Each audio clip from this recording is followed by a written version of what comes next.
দর্শক আমন্ত্রণ জানাচ্ছি আমাদের নিয়মিত আয়োজন কেমন আছে অর্থনীতি এই অনুষ্ঠানে। আমি তৌফিকুল ইসলাম খান। এই অনুষ্ঠানে কথা বলি অর্থনীতির গতি প্রকৃতি, এর সম্ভাবনা এবং চ্যালেঞ্জ নিয়ে। দর্শক, আমরা আজকে আলোচনা করব আমাদের মুদ্রানীতি আসতে যাচ্ছে জুলাই মাসের শেষে, এবং সেই মুদ্রানীতির খুবই গুরুত্বপূর্ণ বিভিন্ন অর্থনৈতিক বিষয়কে বিবেচনা করবে। তার ভেতরে বিনিয়োগ পরিস্থিতি কি ধরনের প্রত্যাশা রাখে সেই বিষয়ে আলোচনা করব। আমরা আজকে দুজন অতিথিকে পেয়েছি আমাদের সাথে। আমার সাথে আছেন মোসলেউদ্দিন আহমেদ, তিনি ব্যবস্থাপনা পরিচালক শাহজালাল ইসলামী ব্যাংক, এবং আমার সাথে আছেন হাসিন আরমান, তিনি প্রথম সভাপতি Bangladesh apparel youth leader association boiler. আপনাদের দুজনকেই ধন্যবাদ আমাদের অনুষ্ঠানে আসার জন্য। দর্শক, আমরা আলোচনাটা শুরু করব। আলোচনা শুরু করবার আগে বাংলাদেশ টেলিভিশনের একটা ছোট প্রতিবেদন আমরা দেখে আসছি।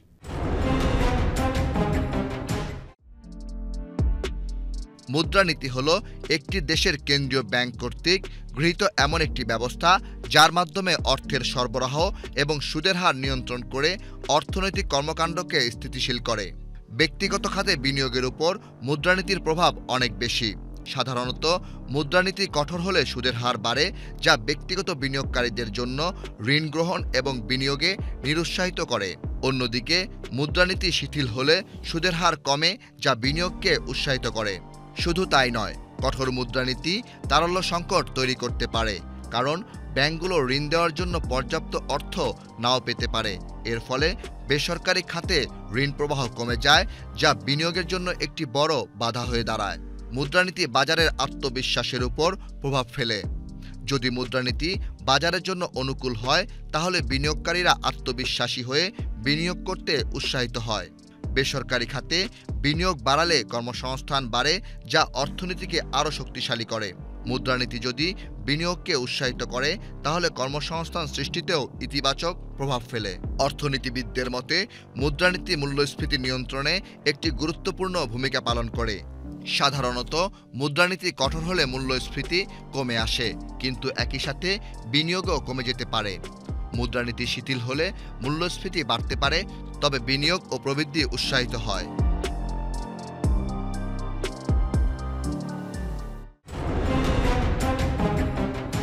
দর্শক, আপনারা প্রতিবেদনটি দেখলেন। আমরা আলোচনা শুরু করছি। মোসলেউদ্দিন আহমেদ, মুদ্রানীতি আসতে যাচ্ছে, আপনাদের জন্য তো খুবই গুরুত্বপূর্ণ একটা নীতি নির্দেশনা আসবে অন্তত আগামী 6 মাসের জন্য। বর্তমান যে অর্থনৈতিক প্রেক্ষাপট, সেই প্রেক্ষাপটে এবারের মুদ্রানীতিকে আমি মনে করি যে একটা সন্ধিক্ষণের ভিতরে আছে। একদিকে গত 1 বছরে এই অন্তর্বর্তীকালীন সরকার এবং কেন্দ্রীয় ব্যাংকের বিভিন্ন পদক্ষেপ নেওয়া হয়েছে আমাদের যে মূল্যস্ফীতি খুব উচ্চ পর্যায়ে ছিল সেটাকে নামিয়ে আনার, সেটার ব্যাপারে কিছুটা অগ্রগতি হয়েছে। এখন আমাদের মূল্যস্ফীতিটা একটু কমেছে। এই কাজটার ভিতর দিয়ে একটা বড় জায়গা ছিল হলো আমাদের যেই পলিসি রেটগুলো আমরা বলি, সেই পলিসি রেটগুলোকে উঁচু অবস্থানে নেওয়া হয়। বড় কারণ হলো যে আমার টু কন্টেইন দ্য ইনফ্লেশন। কিন্তু একই সাথে এটার অর্থ হলো যারা ব্যক্তি খাতে বিনিয়োগ করতে যাচ্ছেন তাদেরকে অধিক সুদে ঋণ নিতে হবে। দ্বিতীয় যেটা একটা বড় জায়গা আছে সেটা হলো ব্যাংকিং খাতের ভেতরে। ব্যাংকিং খাতের যেই ধরনের একটা, আমি বলবো যে মানে দুর্যোগ পরিস্থিতির ভিতরে ছিল, বিরাট একটা একদম লুট, অনেক ক্ষেত্রে অনেকগুলো ব্যাংকের পরিস্থিতি খুবই খারাপ চলে গেছে। ওইটাকে এক ধরনের ডিসিপ্লিনের ভিতরে আনার কাজ ছিল।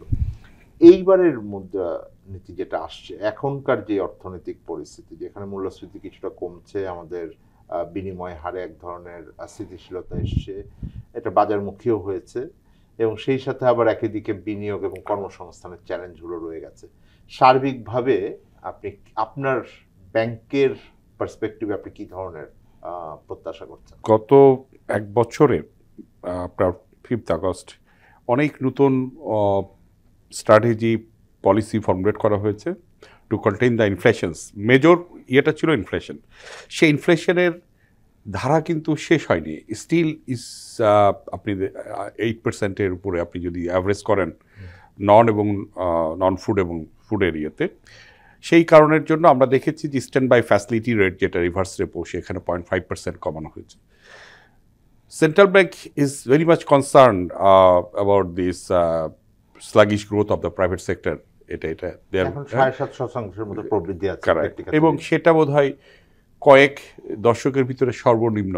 অবশ্যই। সো নেক্সট মুদ্রানীতিতে আমরা কিন্তু সেই কন্ট্রাকশনারি মনিটারি পলিসিটাই আমরা দেখব, বিকজ গভর্নমেন্ট বোরোয়িংয়ের ইয়েটা কিন্তু মানে এখানে অবশ্যই বাড়ানো হয়েছে এবং এটা মানে আপনাকে এখানে একটা- যদি যোগ করি, সেটা হলো জি। যে গত মুদ্রানীতিতে ওনারা ব্যক্তি খাতের যেই প্রবৃদ্ধি, ঋণের প্রবৃদ্ধি, জি। এটা 11% ঠিক করেছিল, জি। তো ওই জায়গাটায় যেতে পারি নাই আমরা। Correct, আমরা এটা correct, 8%-এর ভিতরে আছে। হয়তো বা আমার কাছে মনে হচ্ছে 11% না, এটা আরেকটু এক্সপেক্টেড লেভেলটা আরেকটু হাই থাকবে এবং আমি মনে করছি যে পলিসি রেটের একটা রিডাকশনসের ট্রেন্ড আমরা দেখছি এবং থাকবে বলে বিশ্বাস করি, because inflation has started of coming down. এবং আপনি জানেন যে এই পলিসি রেটের সাথে কিন্তু ডিপেন্ড করে যে আমাদের যে প্রাইসিং করি ব্যাংকের যে কমার্শিয়াল রেট, এটা কিন্তু ওতপ্রোতভাবে জড়িত। মানে যেই সুদের হারটা কারেক্ট। তো সেখানেও একটা আমার কাছে মনে হয় যে এটা কমে আসার সম্ভাবনা আছে। কিন্তু সব থেকে বড় ইয়েটা হচ্ছে যে ব্যাংকিং সেক্টরের যে দুরবস্থা ছিল সেগুলোকে স্ট্যাবল পর্যায়ে আনতে আরও কয়েক বছর সময় লাগবে, because all on a sudden যে টাকাগুলি বাইরে চলে গেছে এটা তো আর সহসাই ফিরে আসবে না। সো বাট যে ব্যাংকগুলি খারাপ হয়ে যাচ্ছিল সেখানে লাগাম টানা হয়েছে যাতে করে এটা ফার্দার আর ডিটেরিয়েট না করে। কিন্তু আমি এটা দেখছি যে প্রাইভেট সেক্টরের ইনভেস্টমেন্টের মূলত 4-5টা জিনিসের উপরে এটার ফোকাসটা। প্রথমটা আপনি দেখেন যে আমাদের এনার্জির যে প্রাইভেট সেক্টরের যে মূল প্রাণ যে এনার্জি রিসোর্সেস, সেটার কিন্তু আমরা এখনো কোনো সমাধান করতে পারি নাই। দ্বিতীয়ত হচ্ছে আপনি দেখেন যে মার্কেটে স্টিল দ্য ব্যাংকের কিন্তু ফাইন্যান্সিয়াল সেক্টরে লিকুইডিটি প্রবলেম কিন্তু স্টিল পারসিস্ট করছে। আপনি ইচ্ছা করলে কিন্তু যে কোনো একটা ব্যাংকের কাছে গেলে যে if it consider this infrastructure project or a high capital project, 200 crore টাকা ফাইন্যান্স করার মতো ব্যাংকের সংখ্যার কিন্তু খুব একটা বেশি নয়। এরপরে দেখেন যে সব থেকে সুখবর হচ্ছে যে আমরা ফরেন কারেন্সির ইয়েটাকে স্টেবল পর্যায়ে আনতে পারছি, কিন্তু স্টিল যা ইন্টারন্যাশনাল অ্যারেনাতে যে বাম্পিং চলছে অন অ্যাকাউন্ট অফ দিস আপনার ট্যাক্স এবং অন্য ইয়ে, বিকজ আমরা যে সমস্ত ইন্টারেস্টেড প্রোডাক্ট নিয়ে করি যে গার্মেন্টস টেক্সটাইল, তার একটা সিংহভাগই ডিপেন্ড করতেছে অন দ্য আদার কান্ট্রি। আমাদের এক্সপোর্টের প্রসপেক্ট কি থাকবে আর কি। তো অন্য দেশে যখন এখানে এফেক্ট করবে তাহলে অবভিয়াসলি এটা এফেক্ট আমার কাছে চলে আসবে, নাম্বার 1। নাম্বার 2 হচ্ছে যে আমার যে মেইন কম্পিটিটর ইন্ডিয়া এবং ভিয়েতনাম যেটা আছে, তারা যদি কোনো কারণের জন্য তারা ট্যাক্সে বেনিফিট পেয়ে যায়, সেখানে কিন্তু আমরা আরেক ধাপ আমরা পিছিয়ে যাব। সো এখানে একটা ইনস্টেবিলিটি রয়ে গেছে আপনার ইয়ের ক্ষেত্রে। নাম্বার 3 হচ্ছে যে আমাদের পলিটিক্যাল সিচুয়েশনস কিন্তু আমাদের it's not the people are thinking okay next government আসুক, স্টেবল গভর্নমেন্ট আসুক, then will think about it and all this things it's there. সেখানেও একটা কোশ্চেন আছে। 4 নাম্বার হচ্ছে যে আপনি উল্লেখ করেছেন যে about this interest rate percentage, এই 14-15% করে আসলে কোনো প্রজেক্ট কিন্তু ভাইবল করা ইজ ভেরি ডিফিকাল্ট। আপনার ব্যাংকের ক্ষেত্রেও বলি বা সাধারণভাবে বলি যে একজন ভালো ঋণ গ্রহীতা যে আপনার খুবই ট্রাস্টেড, যে একে ঋণ দিলে এটা ফেল করবে না, এই ধরনের বড় ঋণ গ্রহীতাদের জন্য এখন আপনাদের নতুন বিনিয়োগের জন্য যেটা টার্ম লোন বলি আমরা, এই ধরনের টার্ম লোন, ইন্ডাস্ট্রিয়াল টার্ম লোনের এখন ঋণের সুদের হার কত? আমাদের ব্যাংকের জন্য 13 to 13.5 ম্যাক্স। এইটাতে আমরা প্রফিট ইয়ে এক্সপেক্ট করি, but still I think that is on the high side. It because আপনি যদি আমরা যে সমস্ত দেশের সাথে কম্পিট করছি, we should consider that is the interest rate of that particular. আমি একটু আমার যারা বিনিয়োগকারী আছেন, নিঃসন্দেহে হাসিন আরমান, আপনারা অনেকদিন ধরেই বলছেন বিনিয়োগের বিষয়টা। আমি সহজভাবে যেটা দেখি সেটা হলো বিনিয়োগের চাহিদাটাও একটু কম ছিল গত 1 বছরে।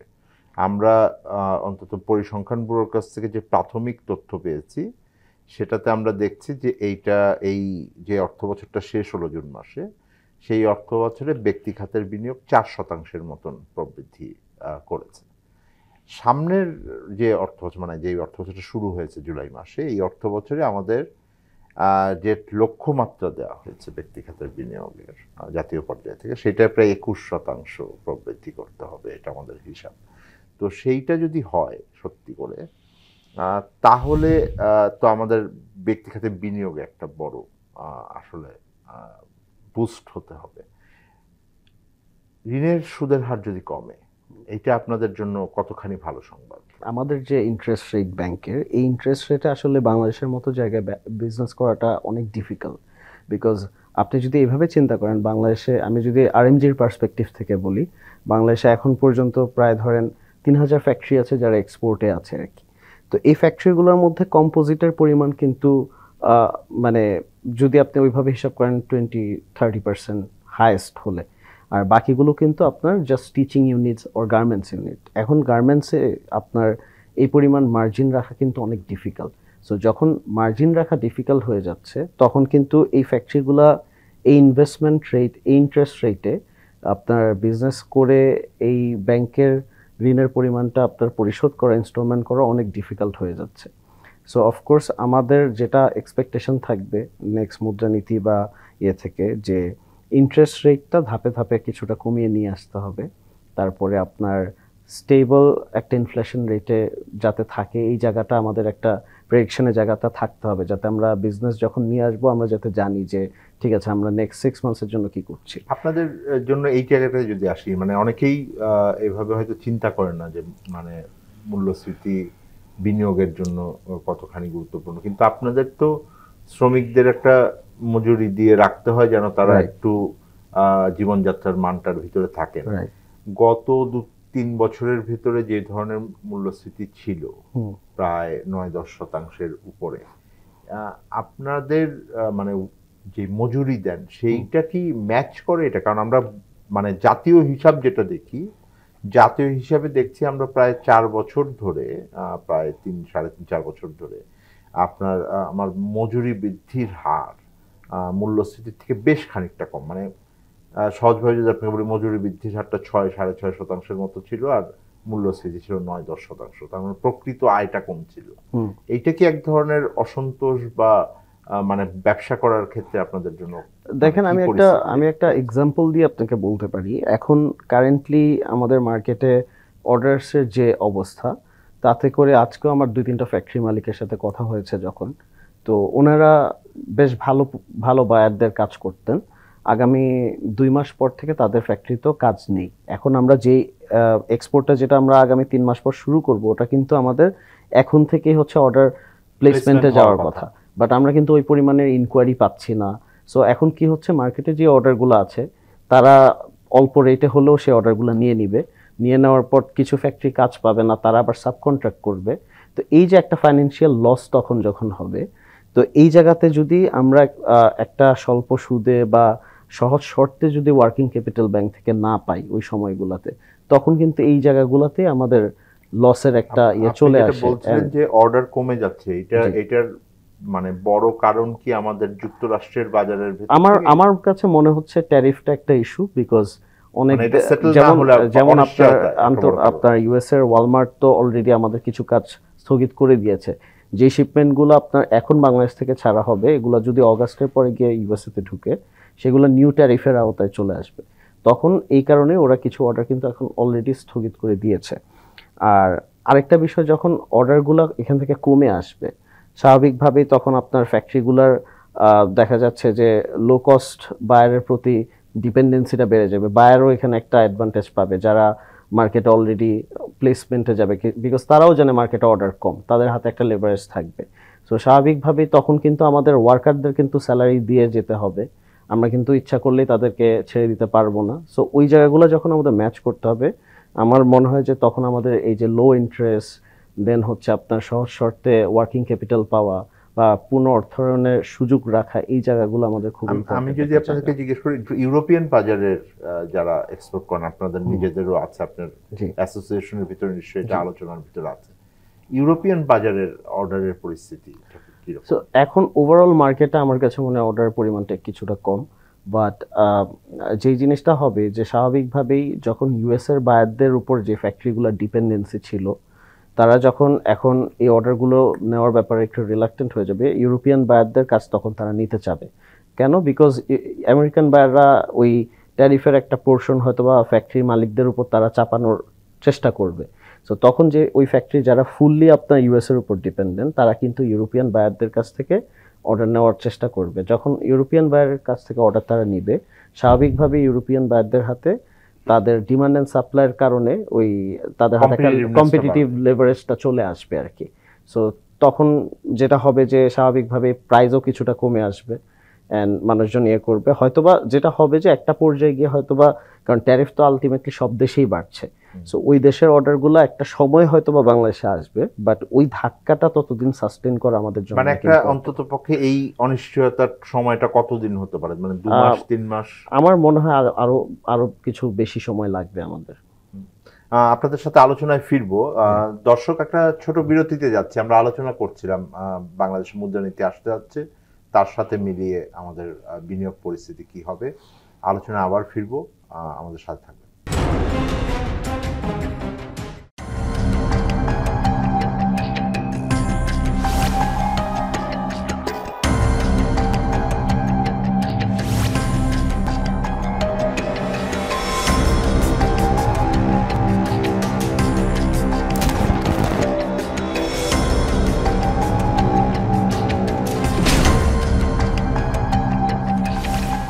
বিশেষ টকশো ফ্যাসিবাদের দিনলিপি দেখবেন প্রতি রবি থেকে বৃহস্পতিবার সন্ধে 6:30।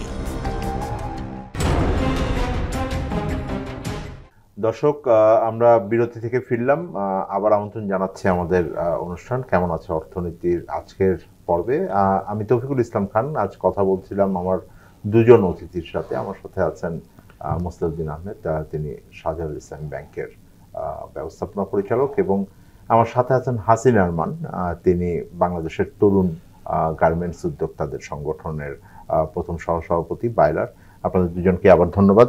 মোসলেউদ্দিন আহমেদ, আমি বিরতির আগে আমরা আলোচনা করছিলাম, আপনি বিভিন্ন দিক বলছিলেন যে অর্থনীতির বর্তমান পরিস্থিতি, মুদ্রানীতিকে কি কি বিবেচনায় নিতে হবে।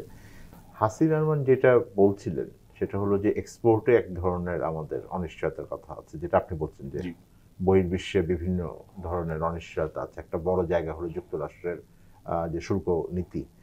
আমি মানে যেটা দেখি গত বছরে আমাদের অর্থনীতির সার্বিক বিনিয়োগ হয়তো পরিস্থিতি নতুন করে ব্যক্তি খাতের ভিতরে অনেক আসে নাই, সরকারি বিনিয়োগ তো কমই ছিল, কিন্তু একটা বড় শক্তির জায়গা দিয়েছিল হলো আমার রপ্তানি, এবং সেইটা ব্যাংকের জন্য একটা, আমি জানি যে ট্রেডের একটা বড় জায়গা। আমদানি তো একটু আমাদের কমেছে, সেখানে হ্রাস টানা হয়েছে।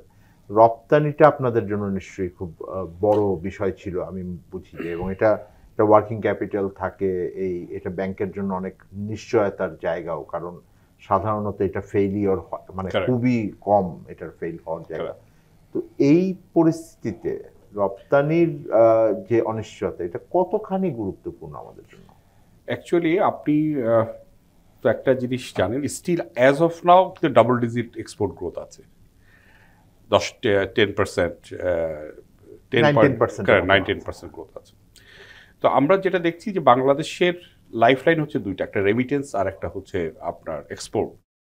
তো সেখানে কিন্তু একটা বড় সুখবর আছে ইন টার্মস অফ দ্য রেমিটেন্সে 26% গ্রোথ হয়েছে এবং এই বছরে আমার কাছে মনে হচ্ছে যে we are expecting some more growth in this রেমিটেন্সের ক্ষেত্রে। তো একটা ফাইন্যান্সিয়াল ইয়ারে $7 বিলিয়ন রেমিটেন্স বেশি আসা is not a joke, it's a huge ইয়ে। আর এক্সপোর্টের ক্ষেত্রে বলছেন, আমি একটি স্ট্যাটিস্টিক্স দেই যে আমাদের অনলি 16% ইয়ে হয় কিন্তু ইউএসএতে। ইয়েস, ইউএস একক বড় দেশ হিসাবে USA is the number one, that's okay.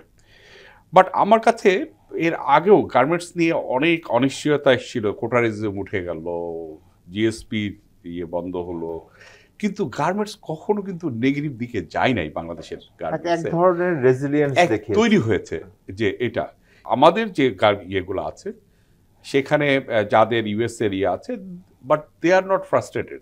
বলছে যে আমার যে পরিমাণ ইউএসএ বায়ার আছে, ইয়েস, সেখানে আমাদের কম্পিটিটর হচ্ছে ভিয়েতনাম, ইন্ডিয়া,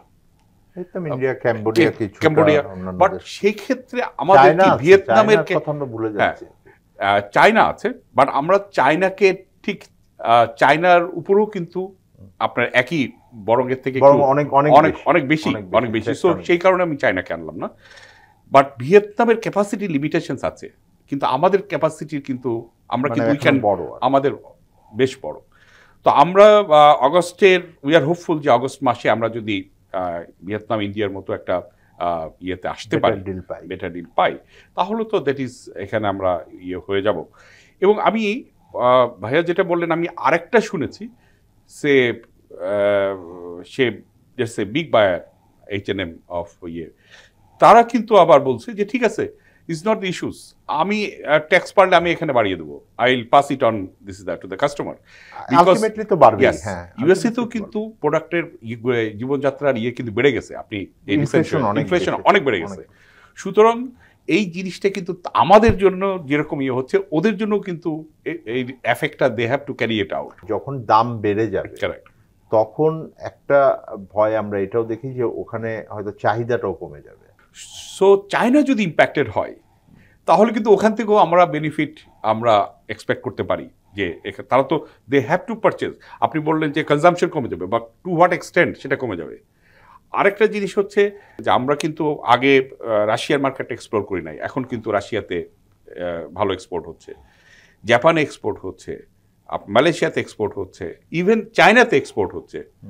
তো আমাদের যেহেতু since we have that capacity, we have that technical know how, we have the man power, আমার পার্সোনালি শুধুমাত্র যদি আমরা গ্যাস অথবা এলএনজিটাকে যদি এনশিওর করতে পারি, এবং আমার অন্তত মানে কয়েকশো গার্মেন্টস ওনারের সাথে কথা হয়েছে, এইটাকে এনশিওর করতে পারলে তারা বলতেছে যে আমরা যে কোনো ধরনের চ্যালেঞ্জ আমরা। আমি এই বিষয়টা আপনার কাছে ফেরত আসবো হাসিন রহমান। এইটা একটা দীর্ঘদিনের বিষয়, যে গ্যাস এবং বিদ্যুৎ, এই দুটো বিষয়। আমি দুটো বিষয়কে বলি। একটা হলো যে আপনার 6 মাস আগে যখন গ্যাসের বিষয়ে অনেক আলোচনা হয়েছে, আমি নিজে এই শত আলোচনা করেছি, হ্যাঁ, এটা নিয়ে আলোচনা হচ্ছে গ্যাসের সাপ্লাইটা ইমপ্রুভ করেছে কিনা, এটা আপনার কাছে জানতে চাবো। কারণ একটা বড় জায়গা হলো যে আমাদের যে এক ধরনের ঝুঁকি ছিল যে আমার বৈদেশিক মুদ্রা অতখানি নাই, যেহেতু আমি ইম্পোর্টের উপরে ডিপেন্ডেন্ট, তো সেইটা একটা ইমপ্রুভ করেছে। এখন আমাদের সেটার একটা সুযোগ রয়েছে এটাকে কাজে লাগানোর জন্য। সেইটা ইমপ্রুভ করেছে কিনা আপনার কাছে এইটা জানতে চাওয়া। এবং দ্বিতীয় যেটা আবার আছে একই সাথে, আমরা মানে দেখছি যে এখন এই বছরের যে আমাদের বিদ্যুৎ খাতে যে ভর্তুকিটা, এইটাকে একটা খুবই ড্রাস্টিক্যালি কমানো হয়েছে। তো সেইটা এক ধরনের ইন্ডিকেশন দিতে পারে, যদিও স্পষ্ট করে বলা নাই যে বিদ্যুতের দাম সামনে বাড়তে যাচ্ছে। তো নতুন কারখানার জন্য তো গ্যাসের দামও বাড়ানো হয়েছে। মানে সার্বিকভাবে এইটাকে আপনারা এখন কিভাবে দেখছেন? মানে আগের থেকে কি আমার গ্যাস সাপ্লাই ইমপ্রুভ করেছে কিনা? আমি জানি যে উনি চায়নার কথা বলেছেন, চাইনিজ অনেক ইনভেস্টরও এখন ইন্টারেস্টেড হচ্ছেন, টার্কিশ ইনভেস্টররা ইন্টারেস্টেড হচ্ছেন এখানে ইনভেস্ট করার জন্য গার্মেন্টস খাতে। তাদের জন্য এই বিষয়টা কতখানি গুরুত্বপূর্ণ হবে আর কি, যে এই গ্যাস বিদ্যুতের সাপ্লাই, এটার দাম, এটার কোয়ালিটি? আচ্ছা, আমি ওনার সাথে পুরোপুরি একমত আপনার, বাট আমি যে জিনিসটার সাথে অ্যাড করবো, বাংলাদেশে ইনভেস্টমেন্টের জন্য দুইটা জিনিস আসলে আমাদের বিপরীতমুখী করে দেয় সবসময়। একটা হচ্ছে আমাদের এনার্জি, আপনার গ্যাস অ্যান্ড বিদ্যুৎ, আরেকটা হচ্ছে আমাদের ইন্টারেস্ট রেট। আপনি যদি দেখেন যে বাংলাদেশে এরকম অনেক ফ্যাক্টরি আছে যারা আপনার ওই এনার্জির উপর বেস করে তার বিজনেস প্ল্যান করেছে, বাট প্রপারলি সে সাপ্লাই না পাওয়ার কারণে তার কিন্তু ফাইন্যান্সিয়াল লস রেগুলার হয়ে যাচ্ছে। আর এখন যদি আপনি বলেন কিছুটা বেড়েছে, বাট ইটস নট কনসিস্টেন্ট। আমাদের লাগবে আপনার কনসিস্টেন্সি, যাতে হচ্ছে যে, কারণ আপনি জানেন যে আমরা যখন ভ্যালু এডিশনের দিকে যাব, আমাদের নেটওয়ার্ক সেক্টর তো 85% পর্যন্ত ভ্যালু এডিশনে আছে। আর আমরা যখন হাই ভ্যালু প্রোডাক্ট আমাদের স্পিনিংয়ে বা ডাইংয়ে যখন প্রডিউস করতে যাব, এগুলোতে একদম আনইন্টারাপ্টেড গ্যাসের সাপ্লাই প্রয়োজন হয়। আদারওয়াইজ আমার ওইখানে এফিসিয়েন্সি লস হয়, কনজামশনের লস হয়, আমার অনেক লস হয়। সো ওই জায়গাগুলো আমার মনে হয় যে আমরা এখনো এনশিওর করতে পারিনি। মানে আপনি কোয়ালিটির কথা, কোয়ালিটির ক্ষেত্রে, হ্যাঁ, এন্ড কোয়ালিটি যখন আমি পারছি না বের করতে, আমার যখন সময়টাও বেশি লাগছে, তখন স্বাভাবিকভাবে আমার প্রোডাক্টিভিটি কমে যাচ্ছে। তো ওইখানেও আমি একটা লস করে ফেলছি, বিকজ আমি যখন অর্ডারটা নিয়ে আসছি, আমার তো একটা টাইমলাইন এটার মধ্যে হচ্ছে ক্যালকুলেট করা থাকে যে আমি কত দিনের মধ্যে এটা প্রডিউস করব। যখনই আমার সময়টা বেশি লাগছে, তখন কিন্তু আমার ওইখানে ওয়ার্কিং ক্যাপিটালটাও বেড়ে যাচ্ছে। সুতরাং এইটা এখন অনেক গুরুত্বপূর্ণ হচ্ছে। জি। মানে নতুন ইনভেস্টর যারা আসছেন তাদের জন্য কি মানে যেই ফ্যাক্টরিগুলো আমাদের চালু নেই, বা অনেক আপনি বলছিলেন যে অনেকগুলো ফ্যাক্টরি অসুবিধায় পড়ে গেছে, ওইটা কি মানে এখন আমাদের সুযোগ আছে যে নতুন ইনভেস্টরদেরকে সেইখানে নিয়ে আসার? আমি যদি প্র্যাকটিক্যালি বলি, কিছু চাইনিজ ইনভেস্টমেন্ট বাংলাদেশে যেমন আসার কথা, কি আমার পরিচিত কিছু মানুষের যাদের ফ্যাক্টরি বিক্রয়ের বিষয়ে তাদের সাথে কথাবার্তা হচ্ছিল, বাট তারা কিন্তু আলটিমেটলি আর ইন্টারেস্ট শো করেনি, তারা চলে গিয়েছে এখানে, পরবর্তীতে আর ইনভেস্টমেন্টটা আসে নাই। এখন এইটার কারণ কি হতে পারে? এই যে ফ্যাক্টরিগুলো সেল হচ্ছে, এরা এমন না যে এরা খুবই পুরনো factory, they are like very well equipped and হচ্ছে ইউএসজিবিসির লিড সার্টিফাইড ফ্যাক্টরিজ।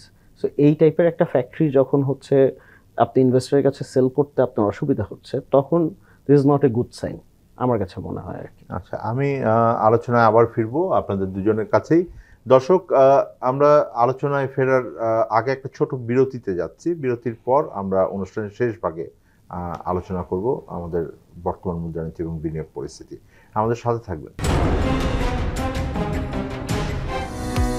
ডেঙ্গু থেকে সাবধান। ডেঙ্গুর লক্ষণসমূহ। দর্শক, আবার আমন্ত্রণ জানাচ্ছি আমাদের নিয়মিত আয়োজন কেমন আছে অর্থনীতি অনুষ্ঠানে। আমি তৌফিকুল ইসলাম খান। আজ কথা বলছিলাম মুদ্রানীতি এবং বিনিয়োগ পরিস্থিতি নিয়ে। আমার সাথে আছেন দুজন অতিথি। আমার সাথে আছেন একটি ব্যাংকের মহাব্যবস্থাপক আমাদের মসলিউদ্দিন আহমেদ, এবং আমার সাথে আছেন তরুণ গার্মেন্টস খাতের উদ্যোক্তা হাসিন আরমান।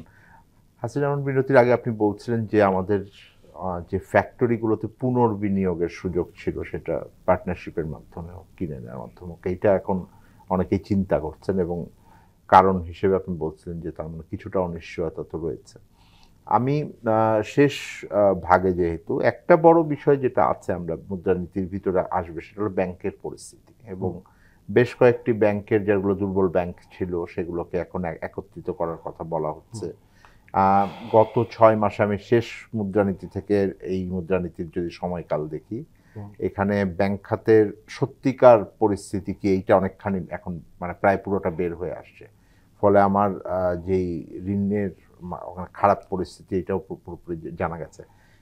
আপনাদের যেই উদ্যোক্তারা এই ধরনের ব্যাংকের সাথে আগে লেনদেনে যুক্ত ছিলেন, তাদের দৃষ্টিভঙ্গি থেকে আপনাদের মানে কি ধরনের অসুবিধায় পড়ছেন, কি ধরনের স্ট্র্যাটেজি নিচ্ছেন, এইটা যদি একটু বলতেন। মানে এই এখন যদি একত্রিত করা হয়, মার্জার হোক, অ্যাকুইজিশন হোক, তাহলে কি একটা কনফিডেন্সের জায়গায় ফিরবেন? কারণ এই ব্যাংকগুলোকে রিকভার করতে হলে তো গ্রাহকের কনফিডেন্স লাগবে, এবং আপনাদের কনফিডেন্স একটা বড় জায়গা।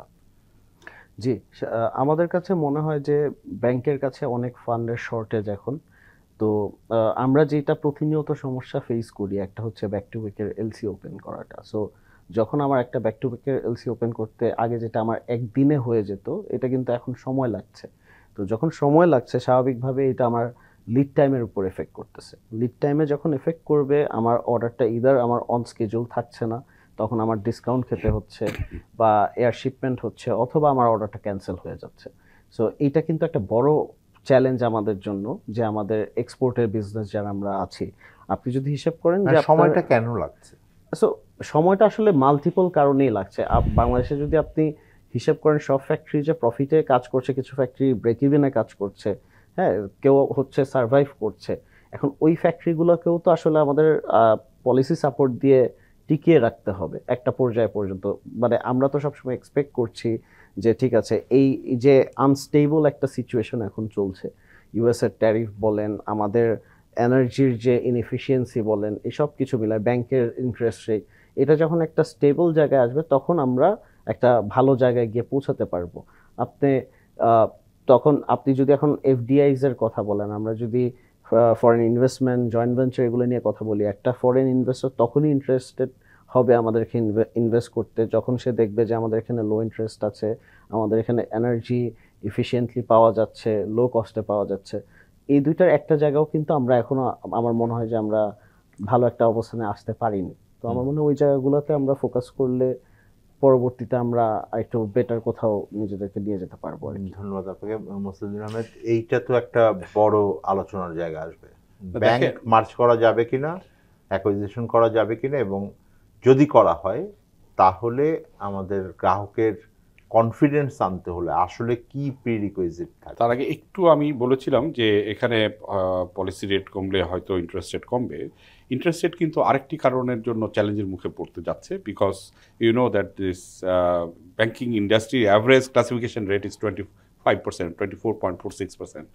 So that's a huge amount. মানে অনেক ক্ষেত্রে তো কারো তো 60-70%-এর অনেক পার্সেন্টেজ। সো এবং নট অনলি দ্যাট, এই এনপিএল কিন্তু still in the rising trend. এবং আমরা কিন্তু এই যে আপনি বলছেন যে এই টোটাল বিজনেসম্যানের যে প্রবলেমগুলো হচ্ছে, এটার আলটিমেট এফেক্ট কিন্তু ব্যাংকের উপরে পড়ছে।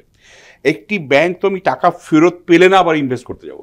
এখন কিন্তু টোটাল ব্যাংকিং ইন্ডাস্ট্রি কিন্তু এখন একটা শক্ট অবস্থায় আছে যে আমি এই মুহূর্তে যদি আমি ফার্দার নতুন ভেঞ্চারে যাই, তাহলে আমরা যে সমস্ত আনসার্টেনিটিগুলো কথা বলছি, এই ক্ষেত্রে সে কতখানি সাকসেসফুল হবে, that is a big question. এবং আরেকটা হচ্ছে যে আমাদের কিন্তু এই রিপেমেন্টের কালচারটাও কিন্তু একটা র্যাপিড খারাপের ডিরেকশনসে চলে গেছে। বিকজ আমি যেটা দেখছি যে অনেকের ভিতরে এরকম যে ও তো হাজার হাজার কোটি টাকা নিয়ে গেছে, কিছুই তো হচ্ছে না, সামথিং লাইক দ্যাট। সো আমাদের কিন্তু এই ক্লাইমেট থেকে আমাদেরকে সুশাসনের প্রতিষ্ঠা করা জরুরি, এইটা নাম্বার 1। নাম্বার 2 বলছেন যে merger acquisition, yes there is আসলে, কিন্তু there is no other alternative. এই মার্জার ছাড়া কোনো নাই। এবং গভর্নর স্যার বলেছেনই যে ওনার উনি এটা শেষ করে যেতে চান। তো এর ফলে কি হবে, মার্জার ইজ নট দ্য সলিউশন। আপনি কালকে মার্জ করলেন, তার অর্থ তো পরশুদিন আপনার বা নেক্সট ওয়ার্কিং ডে থেকে তো ডিপোজিটররা will not get the money at once. এটা তো ইটস নট লাইক দ্যাট। একটা হচ্ছে যে ডিপোজিটররাও they will get the confidence that is now এটা গভর্নমেন্টের হাতে গেল, so today tomorrow they will get back that money, একটা কনফিডেন্স আসবে। বাট মার্কেটে যে লিকুইডিটির যে ক্রাঞ্চ চলছে ওই ব্যাঙ্কগুলোতে, সেইটা কিন্তু ফেরত আসতে সময় লাগবে। আমি একটা ছোট্ট এক্সাম্পল দিই। এখন হচ্ছে প্রাইভেট ডিপোজিট গ্রোথ হয়েছে 8%, এটা কিন্তু গত বছরও ছিল 12%-এর ইয়েতে। সো আমাদেরকে কিন্তু ওই ডিপোজিটের গ্রোথের, যেহেতু আমাদের এনপিএল ইজ হাই, আমাদের ইন্টারেস্ট রেট ইজ হাই, আমাদের ম্যাক্সিমাম ইয়েগুলো এখন হচ্ছে কিন্তু লং টার্ম যে রিসিউটমেন্টগুলো হচ্ছে, সেগুলো কিন্তু আমরা বাংলাদেশ ব্যাংকের নীতি সহায়তা দিয়ে 10 বছর 12 বছর। সো সহসাই কিন্তু সেখান থেকেও আমি কিন্তু খুব একটা with a repayment of 1 year 2 year something like that, সেখান থেকেও কিন্তু আমি খুব ক্যাশ ফ্লো জেনারেট করতে পারবো না। বন্ডে তো আমি দেখলাম যে আপনাদের ব্যাংক যারা প্রফিট করেছেন তাদের most of the comes from the treasury, একটা বড় অংশ, এবং ইট উইল কন্টিনিউ। এবং এবছরও আপনি দেখেছেন যে গভর্নমেন্ট বোরোইং এর যে বাজেট দেওয়া হয়েছে, একটা হিউজ চাঙ্ক অফ মানি, 1,04,000 কোটি টাকা that has to come from this, private sector. এবং ট্রেজারি বন্ডগুলো মিডিয়াম টার্ম বন্ড, মানে 5, 10, 15 এবং উইথ এ হাই ইল্ড। আপনি দেখছেন একটা ট্রেজারি বন্ড যদি 12.5% আর্ন করে, তাহলে why the people will invest the money to this year rather than it is a secured? কারণ ওখানে আপনার খরচও তো কম, ওখানে খরচও কম, ওখান থেকে রিস্ক কম, খরচ কম, মেইনটেইন করতে খরচ কম। এবং নট অনলি দ্যাট, ওই বন্ডের এগেনস্টে আমি আবার অ্যাসিউরড লিকুইডিটি সাপোর্ট পাই অ্যাট দি রেট অফ 4%, ওইটাকে আমি আমার এসএলআর হিসাবে রাখতে পারি। So there are multiple benefit is there. সো ওই যে জিনিসটা হচ্ছে একটা মাল্টিপল এফেক্ট চলে আসতেছে। আমি কোনটা এটা ঠিক করতে গেলে আরেকটা হয়ে যাচ্ছে, ওইটা ঠিক করতে গেলে, সেই জন্য যে হারে আমরা মনে করেছিলাম যে ইনফ্লেশনটা কমে যাবে, কিন্তু ওইটা it is taking time. So আমার কাছে, but despite all this things, আমার মনে হয় একটা পজিটিভ থিং ইজ দ্যাট যে ফরেন কারেন্সির ডিভ্যালুয়েশনসটা আমরা অ্যারেস্ট করতে পেরেছি, নাও এটা ডাউন ট্রেন্ডের দিকে, এবং এটা available. Obviously there is some other reason is there, 19% capital মেশিনারির কমে গেছে, মানুষের এলসি করার চাহিদাও কমে গেছে। বিকজ দুইটা কারণে, একটা হচ্ছে তারা মনে করতেছে যে আমি আজকে এলসি করলে, আগে তো মোস্ট অফ দ্য বড় এলসিগুলো ছিল হচ্ছে ইউপাস এলসি অথবা ডেফার্ড এলসি, এখন ইউপাস এলসি ডেফার্ড এলসি মানুষ খুলতেই চায় না, বিকজ সেই 86 টাকার ডলার রিটায়ার করেছে 120 টাকা, দ্যাট ইজ মানে হিউজ আপনার ডিভ্যালুয়েশনস, এবং এখানে হিউজ অ্যামাউন্ট অফ মানি তারা লস করেছে। তো সো তাকে যখন এলসি করতে হচ্ছে, তখন তাকে ক্যাশ রিটায়ার করতে হচ্ছে to avoid the hedging risk.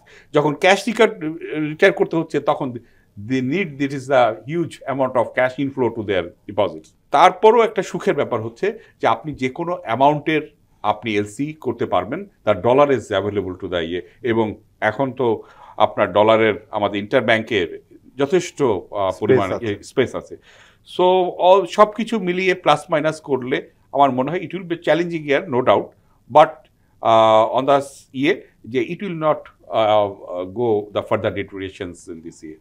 ধন্যবাদ আপনাদের দুজনকেই, ধন্যবাদ দিয়ে অনুষ্ঠান শেষ করতে হচ্ছে, আমাদের সময় একদম শেষ। দর্শক, আমরা আলোচনা করছিলাম মুদ্রানীতি এবং বাংলাদেশের বিনিয়োগ পরিস্থিতি নিয়ে। আমরা একটা খুবই চ্যালেঞ্জের বছর আমরা পার করলাম গত জুলাই জুন মাসে, আন্দোলনের ভিতর দিয়ে গেছি।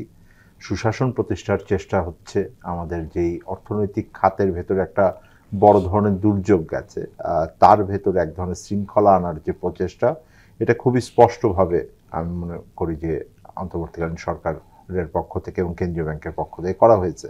এর ভেতরে যেই মুদ্রানীতিটা জুলাই মাসের শেষে আসবে, তার একটা বড় চ্যালেঞ্জ থাকবে হলো বিনিয়োগকে আরও বাড়ানো। তার ভেতরে আমাদের বহির্বিশ্বের অনেকগুলো চ্যালেঞ্জ আসছে, সেই চ্যালেঞ্জকে মোকাবেলা করার জন্য আমাদের নীতি সহায়তাগুলোকে আমাদের অবশ্যই অব্যাহতভাবে রাখতে হবে, এবং সেই সাথে আমাদের বিনিয়োগ পরিস্থিতি এবং ব্যাংকিং খাতের শৃঙ্খলা, আমাদের গ্রাহকদের যেই কনফিডেন্স, সেটা ফিরিয়ে আনাটা খুবই জরুরি দরকার। দর্শক, আজকে আলোচনা শেষ করছি, আবার আলোচনায় ফিরবো। জানতে চাইবো কেমন আছে অর্থনীতি।